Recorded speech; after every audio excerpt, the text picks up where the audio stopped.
Can you hear me? Yeah, it's fine now. Okay, so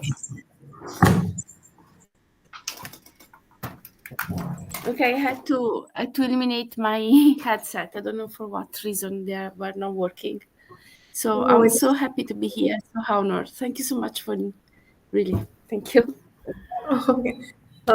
You're welcome, ma'am. So let's begin very quickly.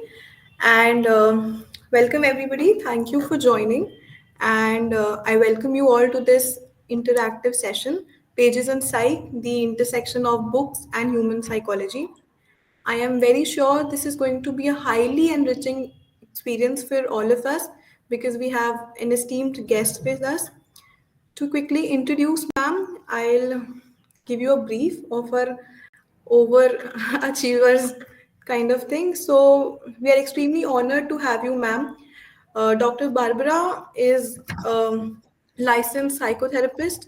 She is also a prolific author, a lecturer at many reputed universities, and she has over 20 years of experience in various disciplines, including literature, psychology, philosophy, and she's also an advocate of cultural preservation and trauma specialities, amongst others. So we welcome you, ma'am. Thank you so much. I'm very very much honored to be here. When you asked me to join you, I was so happy and so honored because this is very important and yeah, really. Thank you so much. Thank you so much, ma'am. So I am, by the way, Nandini. I am a student of psychology at Banaras Hindu University. And as all of us others who are present here, I'm also a very active reader. And I'm so looking forward to whatever we are going to discuss today. Fantastic. So, can we begin? Yes, I can start. So I would like to start. I didn't give you a title of this session because I thought everybody has to think about a title after the session, a title of a you think it's a great title. Hope you understand my accent. I have a strong European accent and I'm Of course, working well, on it. But yeah, so I think literature reading is very important. So I'm pretty sure that every psychologist know that reading is extremely important for children and for adults as well, for many different reasons. As we right. start with children, I'm pretty sure that you have studied that. It's very important that parents or caregivers read to children. Okay, so at night, and this is very important for their bonding, and it's important for other different reasons. And one of the reason is to stimulate imagination, because when you read and okay, first of all, there is the bonding between the child and the caregiver. So that's clear enough for everybody that studies psychology.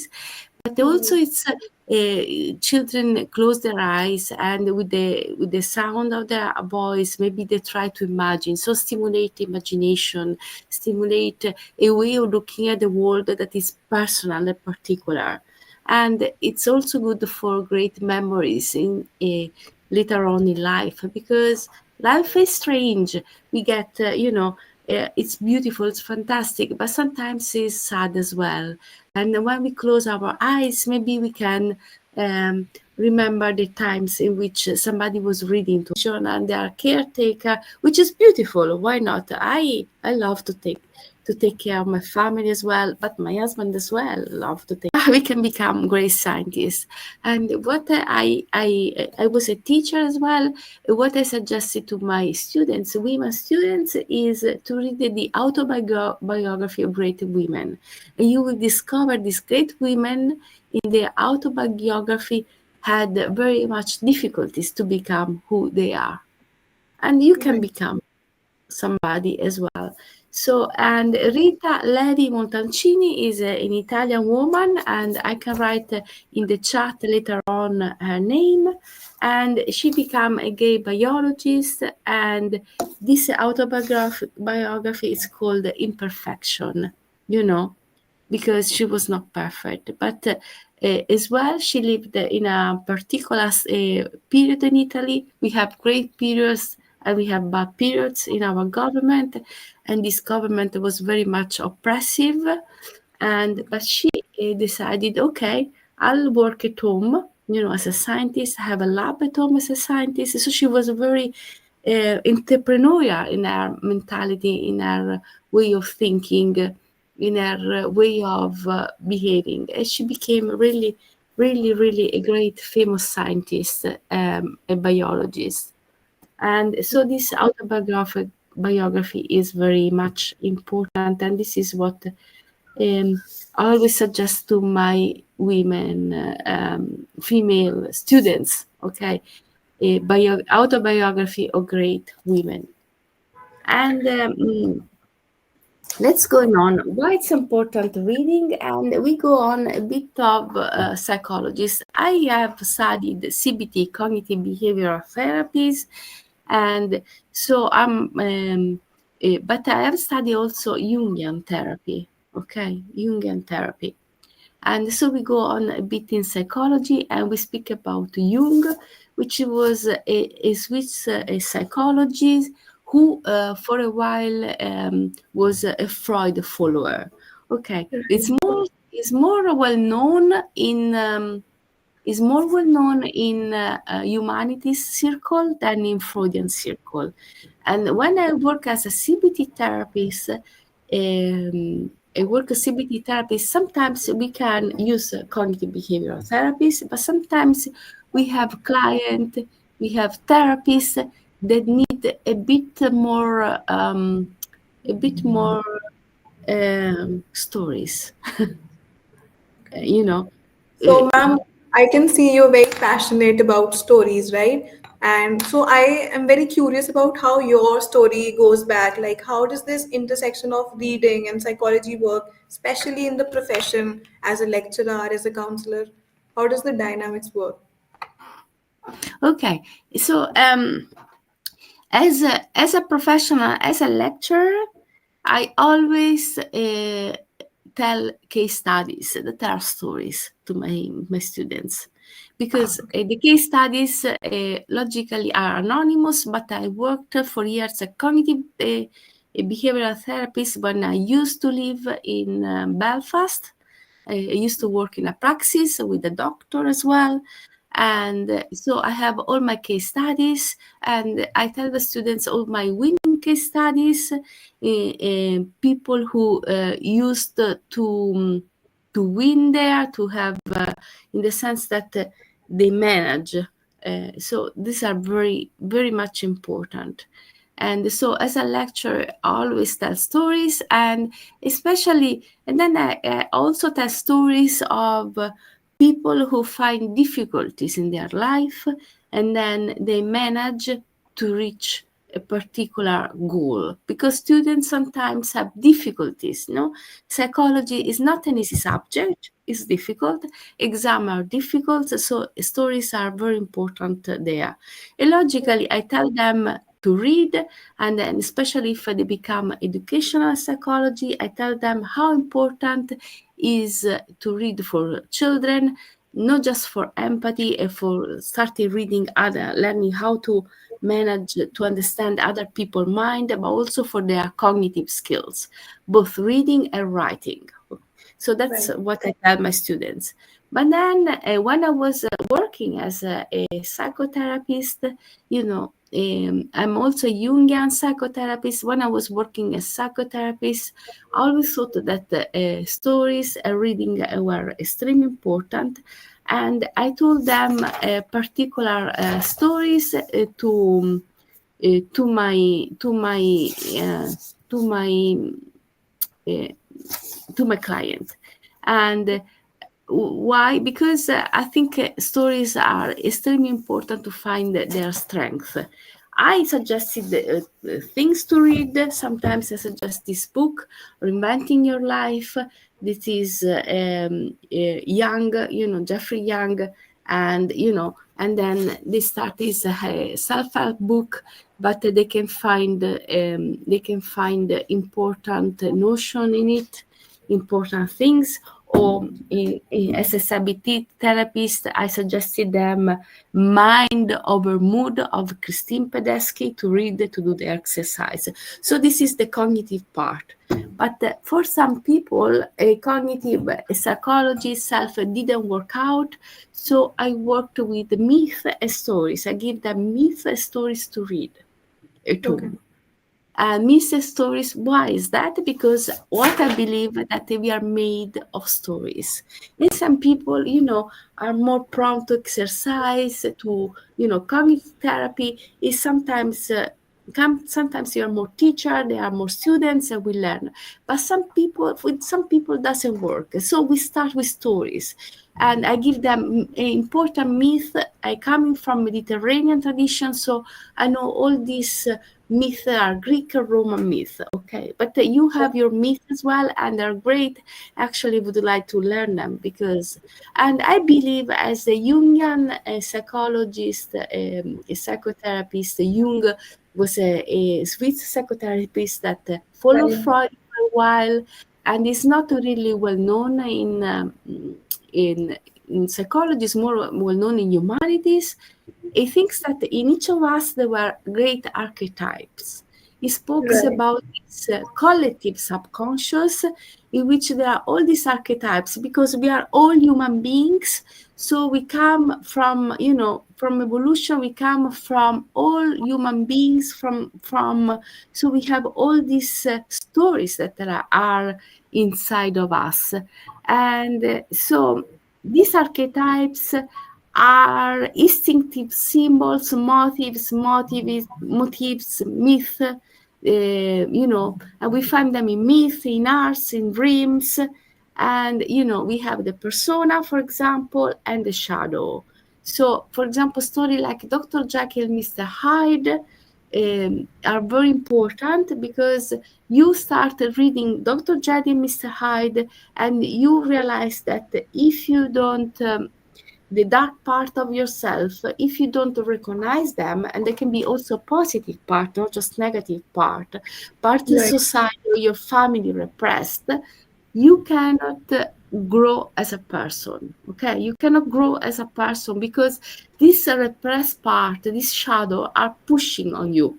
Okay, so if you are really unwell for different reason, and because maybe you are an artist, and you cannot express in your life because your family doesn't want to, and you say Right. no, I'm not, but this part is coming through and is pushing you down, you will have indifferent other part of yourself. And then the other thing is that inside of us, according to Jung, we have all this kind of yeah, this kind of archetype. So we have the hero, we have the mother, we have the father, we have the child, and the hero, the mother, the five, the trickster. My favorite And has to be the wild women.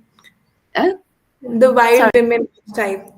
So there's this whole book, and it talks about the wild women archetype, and it goes by Jungian psychology only. yeah, yeah. This is what I used to tell my clients, that inside of us we have all Right. these characters. And if you are just the mother, maybe the people coming to you, they come to you and they are some women are very much stressed, and they come to you, and because practically what they do in their life is uh, is just taking care of the others. So they have these characters, which is the great mother, which is taking all their life. But I tell them, you're not just a great mother, you are a child as well. You know, all these characters that we find in all myths, in all stories, in all great stories, in all great films are also inside of us. And it's this speaking with the stories can help clients to understand what's going on. Okay, we give them CBT cognitive therapist exercise, but we have to find a way to speak with them. And speaking with myth gave great stories to read. Okay, it's very important. And Right. this psychotherapist, whose name was Jung, was a Swiss psychotherapist, give us these ideas, studies anthropologists, and study lots of myths all over the world. And with all these myths and all these stories that were all over the world, um, you find these archetypes. These archetypes are which are characters that are in all stories that you find in the world, all great stories. So if you have a person is always being a hero, okay, is always trying to be a hero, to challenge, to be strong, to solve problems. So you give them, look, read this myth at home. You can tell the myth, but you can give a myth. We have in our culture, in Mediterranean culture, we have the Hercules myth. Okay, Right. the Hercules myth. And you give this Hercules myth, which is a great hero that has to solve lots of problems. And you say, do you find yourself, what do you think about this? Do you find yourself in this myth? Okay. And why? And we speak about all these challenges that we had. Or maybe we have other myth. We have Hera, which is in our myth is a person who was taking care always of the others. So we with them, are you too much Hera? Are you taking too much cares of the others? But you are a child in yourself, because we have in our, according to Jung, we have in our mind, in our psyche, let's speak about mind, the psyche, sorry.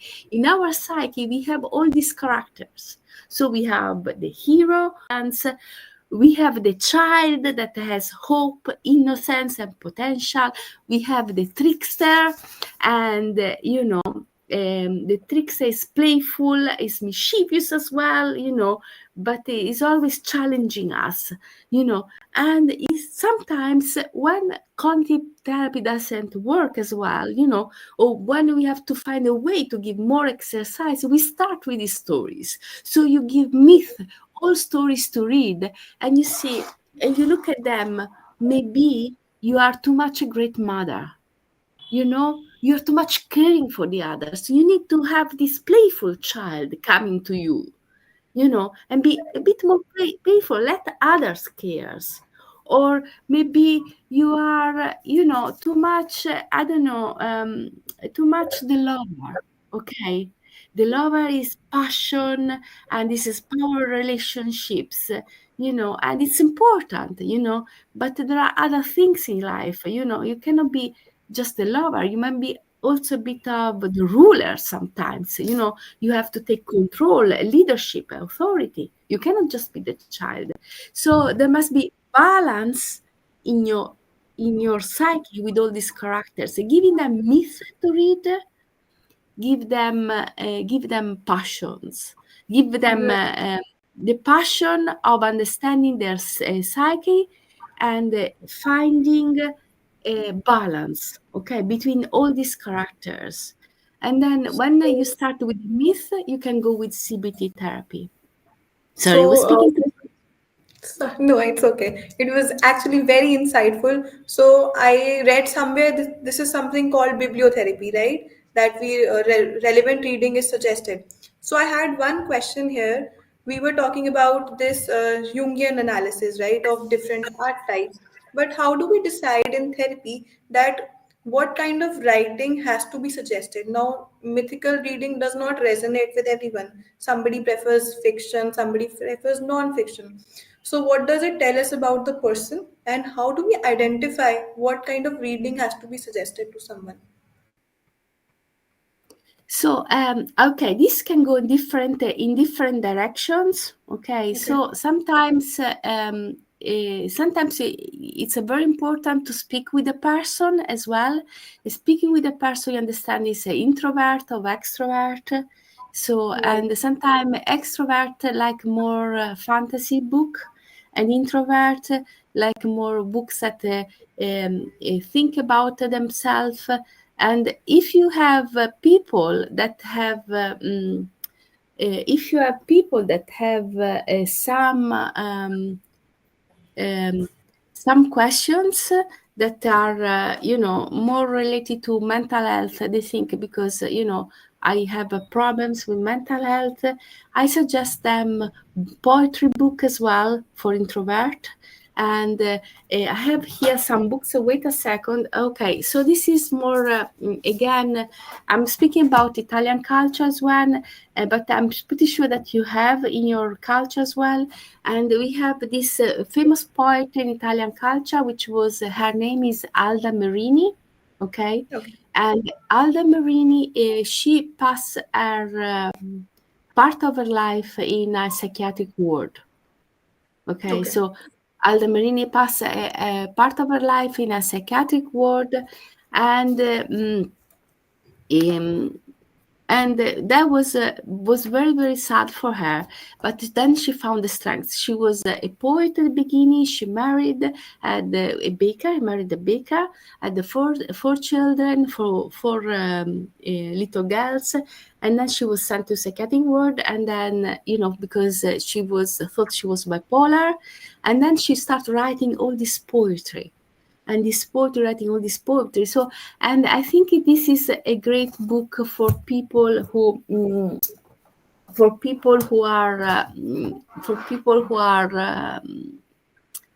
had experience or had a book of experienced mental problems, because Okay. thinking about these books, the people that experience mental health problems, I think understanding that a person that experienced these mental problems through writing, she became a very important famous poet that everybody reads in schools. So why not?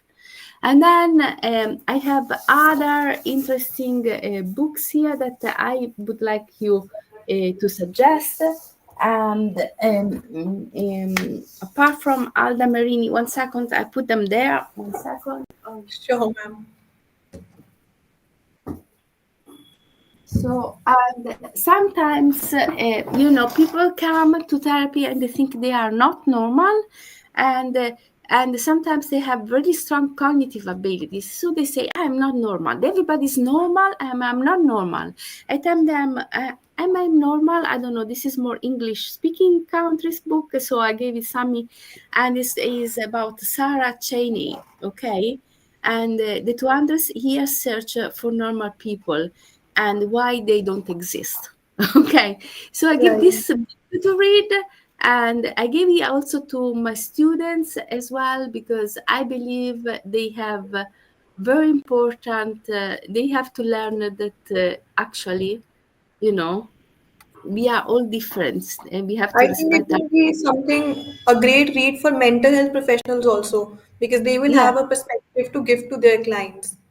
yeah. And then I give this other book, which actually it's kind of new. It's The Courage to be Disliked, especially for women. The courage to be disliked, because why? Because and sometimes it's translated in English as well. And what is sometimes we think that we everybody should like us. They come to people don't like me. Okay, so what? It doesn't matter. Are So, you an honest person? Are you living your life fully? Are you trying to do your right. best? Because not everybody can like us. And actually, this is very much personal to myself as well. And then one of my myths is Gabor Mate. I don't know if you know him. I prepared that one as well. Gabor Mate is one of my myths, and is and again is the myth of normal, the Gabor Mate. And actually this is bibliotherapy, so but if you cannot have his book in your hands straight away, actually don't worry, because there are some videos as well on the internet and it's fantastic, but his book is pretty much better. and these are some of the book that I read, you know.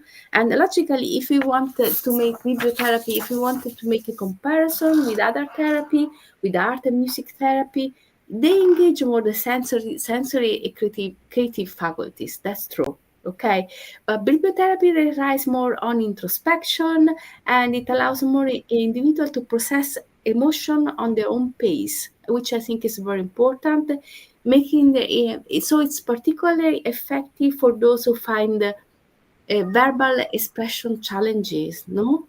But so they can have their own time to read, and so you have to find a book that resonate Right. properly. So good discussion, think about, good discussion. And sometimes I suggest also journaling, journaling is very important, and we read it together the journal as well. And I think it's very important to read because as well you have this attachment, you attach yourself to character, and you create an emotional deep bond with the character as well, I which have is a very interesting question here. Like, I have seen that people sometimes get too attached to the character, which can also be unhealthy. It might help them, but again, it is some sort of an escapism. So, I have two questions here. One is, what is the personality type of those people who get more invested in the characters, and how do we deal with that kind of a situation?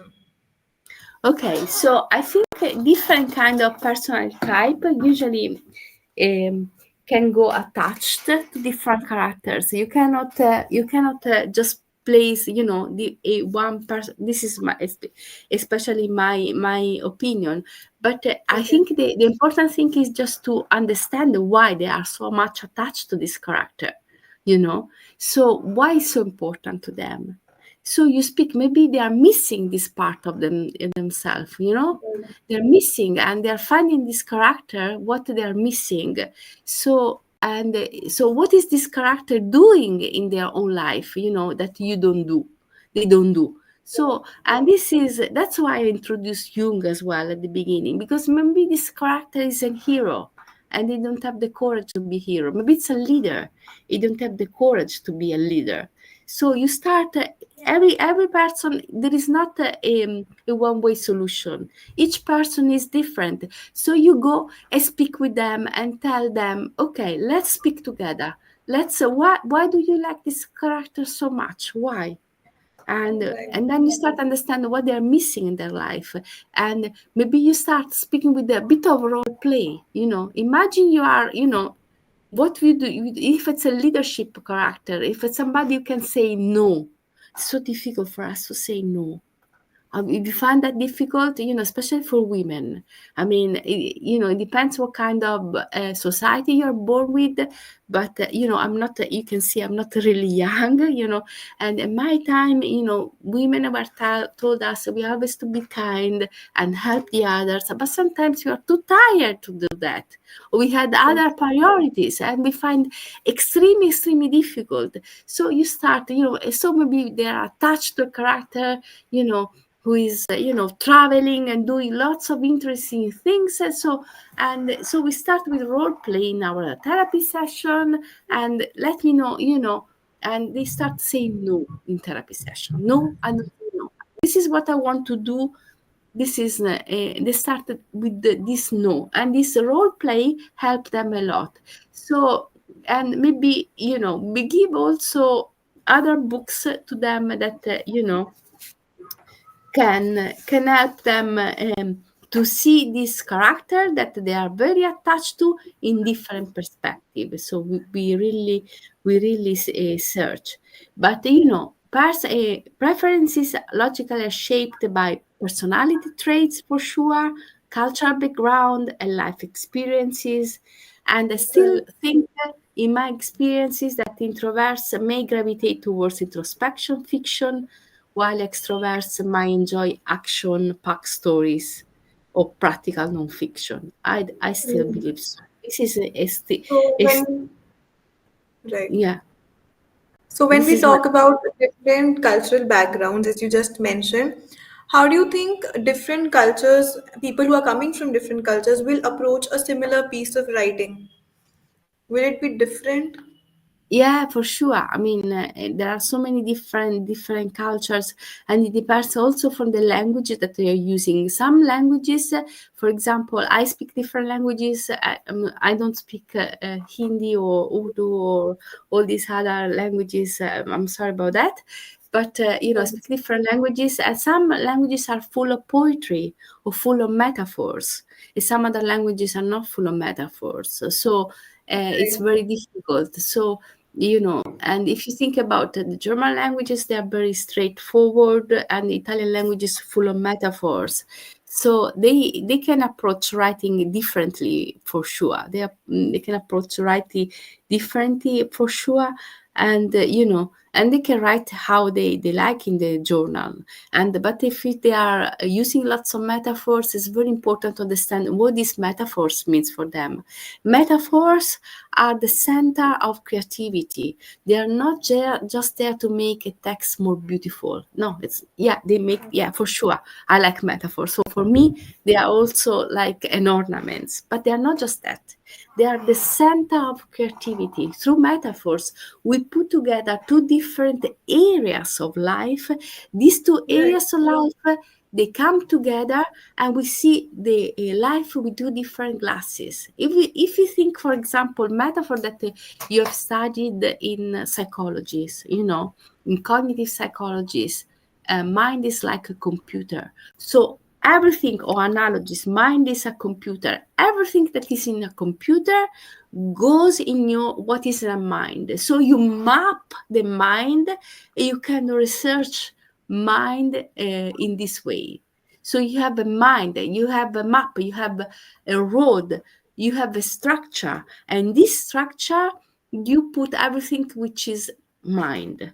So you Okay. see, you have this kind of glasses, and metaphor are extremely good for creativity as well. If I have to write a story, so I always start with a metaphor. So metaphor are extremely important to write stories as well. So it's the fulcrum of creativity. So I believe they are extremely important. Yeah. So, ma'am, I read that you had also done a lot of work on cognitive metaphors. So, when somebody uses some metaphors in journaling, what does it tell us about the writer? What is the intent? What are they going through based on the kind of metaphors they are using? Yeah, metaphor must be analyzed. So you Okay. analyze them with the person that is in front of you. In other kind of they are extremely important, extremely important. Okay, so for sure you can start with the vocabulary. See everything, if you put together two different fields, you start with the vocabulary, and this you start saying, let's go and see what does it mean. Okay, Okay. on the vocabulary, and we discuss it, and so if they tell me something like life is a voyage, okay, so what does it mean voyage for you, or what does it mean the vocabulary? So we start understanding the meaning of life. If they say life is a tunnel, so maybe there are a bit of depression there, no? So So and narrow. yeah, something like that. So and then we discussed that, we came up with what does it mean for them. And then maybe we start thinking together, let's try to find a different metaphors, okay? And so we change metaphor to the meeting. We find, maybe if it's a depression, we find a metaphor that is more lively, that give them a different directions. Because I told you, it's a roadmap, it's a way of looking at life. So they are extremely important. And that's what I do with my clients. Yeah. Okay. It's I'd like to extremely just say one thing that I'm almost overwhelmed with the fact that you have so much to share about everything. But I have a few, actually sorry, not a but few, it's been quite too much. a lot of Apologies. questions. No, no, no. I could do this all day, but I have a lot of questions that we have compiled with all the members together. So I'd like to quickly go through them if that is possible. Yeah, for And sure. I'm sorry if I'm interrupting. I'm really No, no, sorry. thank you. So, one thing that I wanted to ask was that a lot of avid readers lament the fact that there's only so much that we can remember. Like we read a lot of books, but we forget them. We forget the details. So how can our memory be sharpened through reading? And how can we, work on this problem? The role of Okay, memory.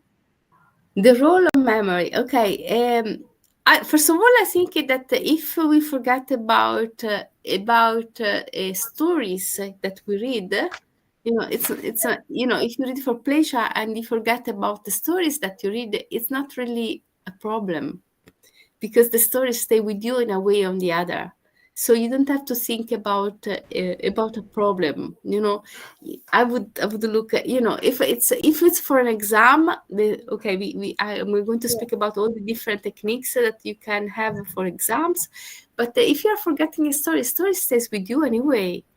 It's going to merge with the different stories, because the stories logically are all different, but they are so similar as Right. well. No, it stay with you as well, and shapes you in a way that you don't realize. You cannot remember everything. We are not in Italian. We say "picco della mirandola." There are people who remembers everything. You know, they remember everything about their days. There are few people in the world, but it's really not a blessing. We I forget know. because it's really hard. You remember everything that happened in a day. Yeah, yeah, 31st of May, 92, and they tell you everything. So why should we remember everything? Why? No, the story Right. anyway. We stay merge with the other part of ourselves. And then they come through in a different ways. We don't cannot remember maybe the plot in details, but who cares? The characters stay with us anyway, so I don't think it's a problem. And then if it's logically, it's for exam, there are different techniques. The techniques of logic, that practically, maybe you remember your house or something, or park something very well, and you put different things, all the parts of, that you have to remember in different rooms of your house. Or you start, singing something that is very similar, lullabies put together, words, or write everything in your fridge in the morning. So every time you pass your fridge, you remember little cards there. But for exam is something. But if you forget story, it doesn't matter, because they stay with you anyway. They merge with the other stories, and the important thing that. So practically, when you read a story, you're living a life. Okay. Right. And as you cannot remember everything about your life, you cannot remember the story as well. But you lived it. And that's important. So it's part of your experience. So you talked about educational reading, and since most of us here are from psychology background, I would really like if you could give us some tips to navigate how to read research papers or journals, because it's very overwhelming the amount of articles we have on any given topic. So how do we go about narrowing the process? Okay. Eh, Logically, when I have to read a research paper, I do always I start with the abstract. It's very important to read the abstract. And sometimes it's something that people skip the abstract because they want to go, direct on the research paper. So I believe it's not something that you cannot skip. So you read the abstract, and if the abstract is not good enough, you just avoid to read the whole paper. So starting with the abstract, because it's very much a summary. And then the other things that I do, um, is working with keywords. So if you read the abstract, you have important keywords there. They are also at the end of the abstract. For some reason, they put them there, and you find this. Um, According to the keywords, so you put them together, all the abstract, the research paper that you have. And then this is my personal technique, because I'm very much a visual learner. If I have to prepare an exam, or you have to write a paper, I just take A4, and I write all the important keywords of the different papers on this big A4, And paper one, all the keywords, paper two, and looking at the keywords, I have to remember all the paper, all the structure and the logic of the papers. Right. So I go and I put them maybe 20, and after that I just take another piece of paper and merge, if I have to write, merge them in comparison, so building trees. But because I'm a visual learner, for certain things, Right. so I remember the schema, I remember the papers with the keywords. So when I go for books as well, because from the keywords you have the concept, and from the concepts you have the structure of the paper. Right. So Also, putting I out think when you're actually making that structure, a lot of it is retained in the process. But with the influx of AI tools like ChatGPT and other tools, how do you think it will impact the comprehension and reading skills of people who will start reading now or doing this now? This is an extremely important question. I think we should use artificial intelligence, but be mindful for that, for Right. sure. So, what I suggest people to do is just, you have to read a paper yourself. You make a structure of the paper, and then you compare with the structure of ChatGPT. Is that Right. the right structure? Is that I Yes, miss yes. something? Is doing something wrong? And what I suggest my students as well, what they do sometimes, they let ChatGPT to write their paper, which is wrong. So, but they do it. So I cannot stop them. So I said, okay, they have written. Look at they've written, and you say, could I do something better? Is that good enough? How can I improve it? If you really want to use it, you have to be better than the ChatGPT. I'm sure you're better because you're a human being. So ChatGPT is taking from us. So why cannot we Right. take from them? So they write something and you say, okay, you look at this. I'm sure that I can improve it. How can I improve it? And you go on with that. So for sure, I think it's a very interesting things. One of the preventive measures that was used in our universities was things like plagiarism check or stuff like that. But I think people do tend to find loopholes. So, what can educators and mentors do to instill a intrinsic motivation in people so that they want to do this on their own? They want to read on their own. What can we do to help them feel that on their own? I think the best motivation is that um, okay, so the motivation is extrinsic and intrinsic. So I'm pretty sure you know that you've done it Right. in school, and the extrinsic motivation is like you have a reward, okay. And for some people, the reward is works, but for other people, don't work because they want. So I ask them, what do you want to be when you are when you finish? You want to be able to think on your own or not? Do you want to be able to be free and independent? Okay, so logically with some people the reward, because is there. If you take a good note, it's a good reward. And if you use ChatGPT, people can tell you, okay, that's bad, and you're not going to pass the exam. For some people works that, but not for everybody. And so we know that Watson, Skinner don't work for everybody. No, you've done that, I'm pretty sure. So sometimes you need intrinsic motivation. Why are you here? You are here just to have a piece of paper at the end, or you're here to be a great psychologist?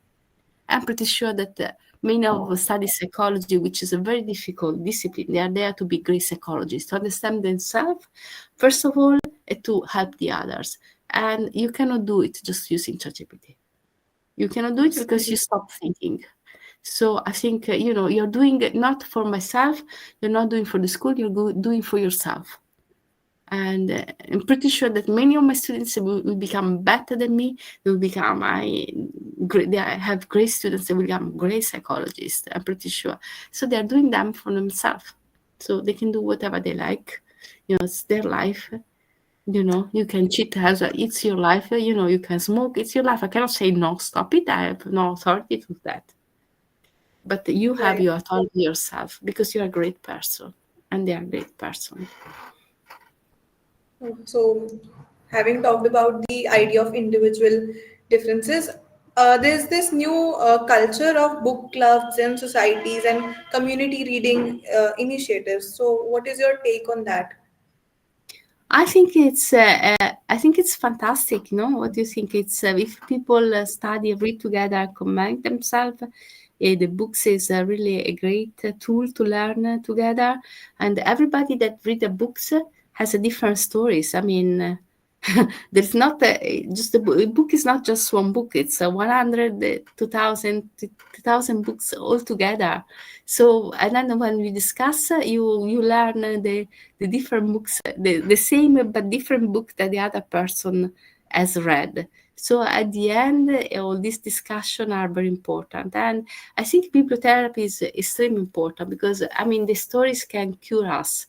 The stories, in the stories you have emotion. A story can be that politic, so we are made of stories. We are Right. extremely made of stories. With the stories, you can cure yourself because you can have, logically, if you have something that needs a different kind of medical treatment, you cannot, if you have schizophrenia and everything else or bipolar disorder, you have to go to the doctor. But if you are an incipit of sadness, it's not really big depression, you can start or anxiety, it's not big thing, or you have you are adolescents, you need stories. The stories can make revolutions, can make stories, because in stories you have emotions as well, you know and with stories you can have you can change the political things of a country, so you can change your soul. So we need that. And when you read a book, it's the merger on the book and my life, so you have a different book. So when we have this, we confront ourselves, we discuss together, you have the book that is read, it become different to different people. Right. So this bibliotherapy, how does it compare with other forms of art therapy? Like we have music therapy, we have dance therapy. How are they different or how are they even similar? Okay, so that's a very it's a very interesting it's a very interesting question. As I told you, maybe the other one, they use more your senses, more your Right. senses. And some people, need the need to speak with different senses. We don't speak to express themselves with different senses. It's very difficult. Maybe if you are in a trauma situation, it's very important to go with other type of therapies, because sometimes people cannot speak. So maybe go in there, do sewing together. Women, so maybe they sew war, they sew together and they express. I for a while I lived in Belfast, and I was there at the trauma center, wave center, and I saw different kind of therapies going on. For example, it was very interesting. They had this idea of a shoe. Okay, the shoe representing life, and everybody has to decorate. They have to come with an old shoe, and everybody has to decorate the shoe in different ways. Okay, and these people had trauma, so they couldn't express. It was the first time type of expression there. Okay, but then and they were decorating this shoe in different ways, or you know on some other people, they had to come together, for different communities, because sometimes in Belfast we had Protestant, different types of Christianity, and it's much more a political problem there, but different type of Christianity, they were fighting each other for, there was killing, it was a bad situation for many years, colonization. So I'm not going to speak about the political stories there, but the women from different kind of Christianity that lost their children, or had their children, or their other people, relatives in prison, they came together to speak together, and they were doing this sewing. So they sewing a bit, tapestry that of different experience, and it was a giant, it was a blanket for everybody, so a blanket that was having everybody under that. It was not the right time to speak, but it was the right time to sew together, to come together and sew together and be together, you know. And this blanket was also a metaphorical way of thinking, saying, look, under this blanket we all had suffer, so let's the suffer be together and find strength under the blanket. So you see, it's a different situation. And bibliotherapy is more for people that maybe need to think on their own, okay, and then to share the experience if they want to share the experience with the group. So it's a different kind of format. Maybe if you're an introvert, maybe you need time to think about your own, but and you have to find inspiration as well.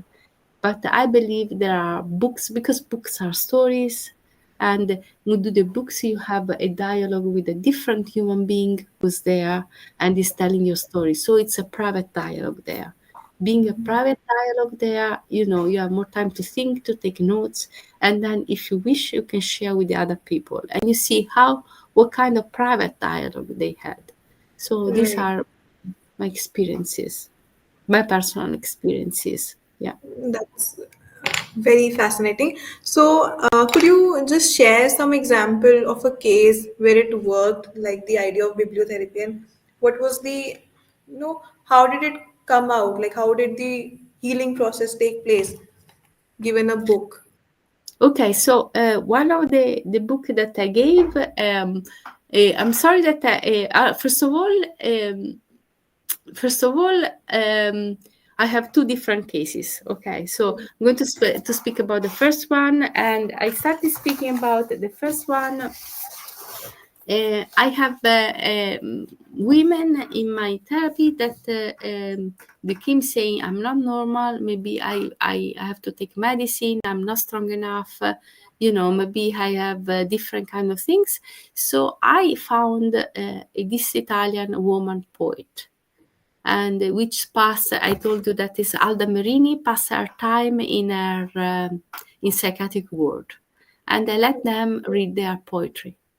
And maybe they didn't like that poetry, but I give them to read their biography, so they understand how a woman or a person that spend time in a psychiatric ward can become a very strong woman as well. So this means that this is cannot defeat us. So they find courage. Some of them love the poetry, but for some of them, the poetry was a bit too much. Okay, because not everybody is a poetry person. But the Right. biography of the woman was extremely important. Okay, so also reading a short biography on the internet and saying, "Oh, this woman has done this and that. So what can you do with your life?" So this is extremely important. And then sometimes mm, what we do in schools where we have a bullyism or other form of children violence, or children that cannot speak with I'm a writer as well, so children that cannot speak with about emotions, for example. And so to these children we read together books about bullyism, and we discuss them together. So Right. this is a very important for children as well. So what is bullyism, we discuss them together. Logically, there can be also you have to understand the class, the type of class you have, because sometimes discussing all together, if you have a really strong and important case that is going on, is not very sometimes very useful. Okay, but if they had it, if they want to know, if they had somebody who had it, but they are not prone to do it, you know it's very important to discuss it together, to explain, so little stories in this sense. And then I'm also a children writer, and there are big topics that come. For example, I'm from Italy and I worked for a while in a school as a teacher, and we had lots of migration people who died in the Mediterranean Sea. And so I think they are really important, because they anyway children hear these stories, they know about these stories anyway, they know about these stories, they hear these stories. So what happened to them, we have to tell them the stories as teachers. they have to tell the story about war and about migration and people who die in the seas. And who has to write the stories? Psychologists and writer together. And actually, I wrote one of them. And the other important thing, also for children as well, because you maybe some of you are going to become educational psychologists, and Right. being educated to emotions is a very important, strong thing. So I wrote a story about a child who was really angry at the whole time, but actually was sad, but he couldn't spread sadness. So reading all these stories to children about different kind of emotion and naming, giving them the name of the important, because sometimes children don't have the names of emotions because they live in an environment in which emotions are not very important. It doesn't give them names. So giving them stories with the names and examples, it's extremely important. And this is an educational thing that will find them as an adult. Because if you can name the different emotions, you are really a step forward. And being a step forward means that if you can name different emotions, means that you can understand yourself better, and you don't, for example, mix anger and sadness, because sometimes children and adults mix them. They're really angry, but they cannot express sadness because they think sadness is something that is not for boys, or something that you cannot express, but they can express anger. So naming the emotion is very important, so I suggest all these kind of books to them. That is very helpful. So, now that you've spoken so much about bibliotherapy, I am very convinced that it maybe in some time can be an independent modality, like we have art therapy. So, what do you think about that? Like, does bibliotherapy has the scope of being an independent therapy modality, and how would we reach there? I believe so. I really strong believe in bibliotherapy, and for a while I had a group which was called was linking books and the different herbs, herbal medicines that we have. Not really, was linking them together, because I believe books are really sort of a because they are made of stories, and through the stories we learn, we live different lives, we learn, and the stories can shape us, so we can be a different person in different stories. We start having the courage to be a different person, or we start understanding that we live this big sadness, or we live these big problems, but we are not alone. Other people have lived them. Maybe we don't we haven't met everybody, or we don't have the courage to speak about this with other people as well. So we don't have the courage, and we don't know that they had the same problems as well. So I believe bibliotherapy is a very important thing, and it should be done. I'm a really big advocate, and I told you I used. I'm a CBT therapist, but I still use stories, meet, and everything else to come close to my clients, patients during my sessions, and it So, works. that's really helpful. So, another emerging trend in the domain of reading is the use of audiobooks or ebooks. So, a lot of people don't find it as stimulating as a physical hard copy. Others think that it is very feasible. So, what is your take? I think that there are some people that cannot see, for example, are extremely important. Audiobooks are extremely important for people who cannot see, or maybe sometimes people don't have time. We live busy lives, and Right. why not? Why not? There is not just one way or the other. There are different ways, fortunately, and let's use them properly. And some people don't have the ability to concentrate a lot on a book, so, and maybe they have while they are it's reading, some people are hyperactive, and you know but maybe they are, they need stories as well. So why not, maybe they are doing a bicycle, the cyclette at home, or the steppers, and they are listening to nice stories. and maybe they reach them. Everybody's different, and I think there is no one way fit all. I think, personally, I like reading. Personally, I like reading, but sometimes I like listening stories as well. They. I think we should start thinking that everybody is different and respect these differences, and there is no one way fit all. So let's Okay. have, they have a logically different sensorial, when you read, sometimes you can focus, you can underline, you can take notes, and it's maybe you go deeper. But for some people, that's not possible. So let's have audiobooks. And sometimes, some people have different kind of learner. They don't they learn listening. Some people can learn languages listening, so let them have what they need. That's my Right. take on that. Thank you.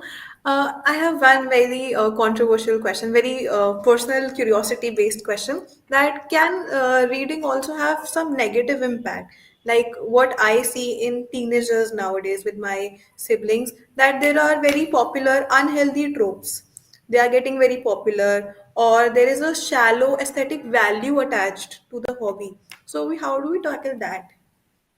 Yeah, because I believe stories, can be positive or negative stories. So, they can have real impact. I was telling you, if you have um yeah when we speak about stories, about reading, about psychology, we speak also about politics in a way. Psychology is such fundamental that, we have it also in, yeah, as a very important thing in psychology.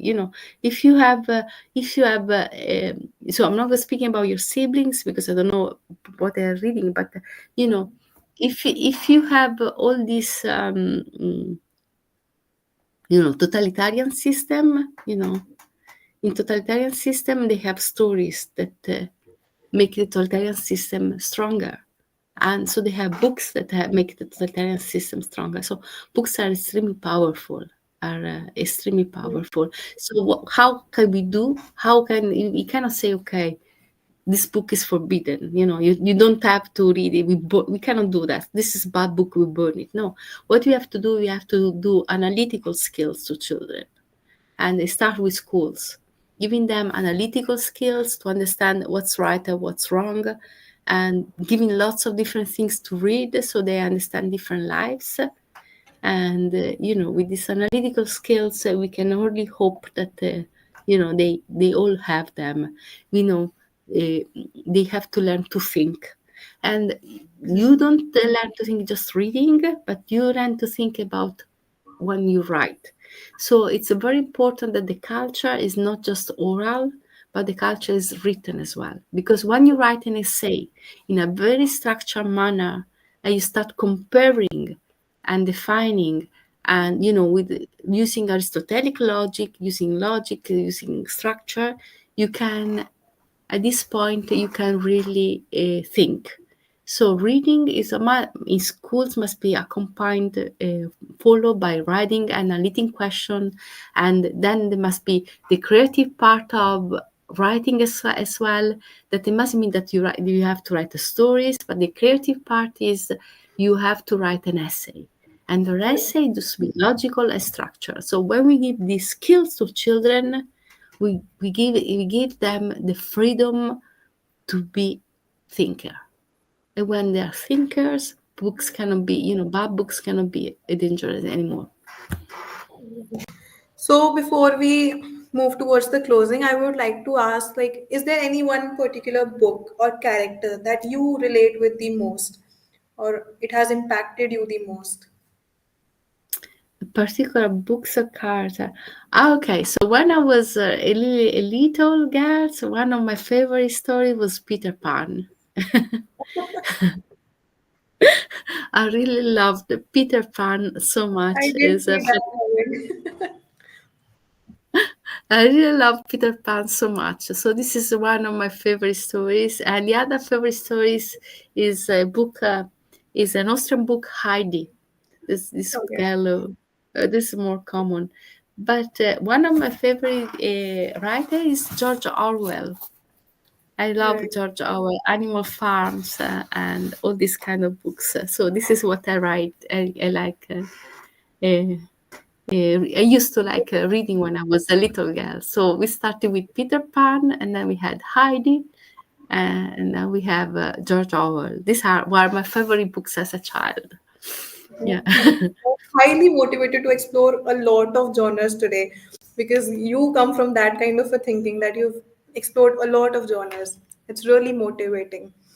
So, before we close, any final message for the audiences that you want to leave? I think yeah, probably, I don't want to say something that is. So first of all, I would when you get older, I think it would be nice to write a letter to your younger self. For the older audience, saying that the books that shape you, and they open the doors to yourself and to your heart, and maybe giving to younger people that you met. I think this is and you're old enough, your siblings, maybe you can do that. And then logically reading, for sure it's important for personal and professional life, and Okay. sharpens the intellect, nurture empathy, and helps you to navigate life. And actually, I would like to recommend a couple of books that are Please do. important. Okay, so the road. Okay, I have books here. I wrote them here. Let's see if there are a couple of books that are really. So I think that yeah, mm, I think so. If you have adolescents, I really also. I think it's George Orwell is very important. So I would like to recommend Animal Farm by 1984. George Orwell's for adolescents is extremely important, so they kind of understand through animals what's going on. Then I like Seneca and Marco Aurelius.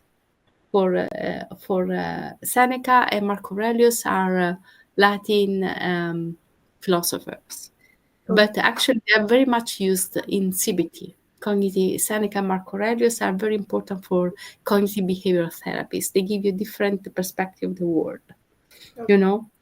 So Marco Aurelius and Seneca are easy to read. And then one of the book I suggested to my son to read was Scout from Finch, To Kill a Mockingbird, Okay. which is very famous. And then one of my favorite books is Viktor Frankl's Man's Search for Meaning. It's very yeah, it's just for psychologists as well. Man's Search for Meaning, Viktor Frank. And yeah, logically, then for psychologists, educational psychologists, yeah. I also Shakespeare, Macbeth is very nice. That's one of my favorites. I think it's very important, for demonstrating. Everybody think about Shakespeare is extremely important. Macbeth for Shakespeare, and logically also it's overrated and underrated. But I think it's Daniel Goleman, Emotional Intelligence, is extremely important, and The Road Less Traveled as well by Scott Peck. These are the books that I think are very important to read. Yeah. I That hope you is, enjoyed. I hope you enjoyed my session. I know. I loved it. I am I'm just motivated to go back to my to be read books and just get into reading again. That's the kind Yeah, of thank impact. you. I'm thankful. I'm really thankful. Thank you very much for the people who stay till the end. Oh, there is a question. Oh Somebody no. wants to add something. Yeah. Hello, ma'am. Shubham this side. So I just want to thank you for your like reconnecting and making time for the session. and it was really enriching. And I found that you are a ocean of wisdom, and 1 hour is very little time to learn from your experiences. So again, we are looking forward to reconnect in near future on other themes. Till then, bye bye and like take care. And really grateful to have you over the PsyConnect. No, I mean, it was a honor to me. I mean, I'm very honored that you want to spend time for me. I mean, I was very much honored. I told everybody. I mean, such an honor. You're a really kind person and loving, and actually, I really. I have lots of Indian students as well. I'm starting loving more and more this culture that I don't know enough, and I'm going to come to India soon because Yeah. Good luck. it's Next, next time because it's I'm such looking and I forward. have collaborators as well. Now I'm working with lots of Indian scholars as well. It's a fantastic. I didn't know, it's for Yeah, me it's such an honor and a beautiful experience. Really, I'm so touched. You don't imagine. I and was also one thing that I haven't shared you about, it's like there is a expertise you have in developing a teaching curriculum. So I am very passionate about educational psychology. So I am looking forward to have a one podcast or a session, which I am going to host a session because it's the topic personally interests me. So yeah, so really looking forward very soon for next session. Yeah. Thank you very much. Yes, I'm always available for you guys. Always. You're a fantastic bunch. Really nice. That's amazing. So I think it's time to close it, even if we don't want it, but it was amazing, ma'am. Thank you for joining us. Thank you. Thank you so much. Bye bye. Bye, Have a good day. everybody. Bye.